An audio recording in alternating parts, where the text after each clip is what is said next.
Welcome back. We're going to review now another book in the Tankcraft series. This is number 20. It's about the Tiger I in the summer of 1943 on the Eastern Front. So it has the same format and overall length as the others in the series that I have seen. So it has 64 pages. It begins those pages on the very inside cover. So you've got your title page, content page, your copyright page on the inside cover of the paperback. And then you go into a summary of the campaigns of summer 1943 Eastern Front. You actually get 16 pages, which is the convention that I've seen in the other books in this series. And it follows the same informational convention, which is you get a lot of dates summarizing the campaign as a whole, illustrated with vehicles of the Tiger in particular, and some maps of the front. So you get 16 pages of that. I'll just note in passing the photographs. I was more impressed with the photographs in this book than I was on the Southern Front book, the one that covered North Africa, Italy, Sicily. I thought the black and white photographs were more carefully selected in this book, so they're more unusual, more likely photographs that I had not seen before, such as these. I'm just highlighting these because they show combat damage, the rather southern looking crew, and then a bit moving Tiger here. So the difference in these first 16 pages on the campaign is that this particular section starts talking about the units straight away, whereas in the other books I've seen, that's been a separate section describing the units. But this one describes the units within the section on the campaign, and then it will split it because the units will continue to be described after the color section. I'm also more impressed in the force structure schematics in this particular book. So they're just more detailed, and there's more notes about the changes in composition of the structure of particular units. So this is not a generic schematic. This is for the 503rd Battalion in particular. So I'm more impressed here with the notes that explain to me why the author thinks the structure was this or that, and it's clear that the author's gone into a lot of research to get these structural schematics correct. So 16 pages on the campaign and then the units, and then you go into a central color section. There's no transitions to warn you of this, so you just know that in these books you're going to get a central color section. These color pages all have side profiles of particular operational tanks, and then a black and white image with some notes explaining the interpretation of the black and white image into these notional color paintings.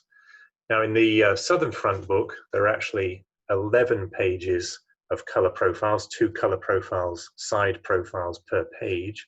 In this one you get less, you actually get 10 color pages, but while you lose a page, I think these are rendered more interestingly and more authentically. So I just appreciate the notes by the author explaining the choices he's made about what the color should be and explaining the peculiar differences in how symbols and tactical numbers were rendered by different units.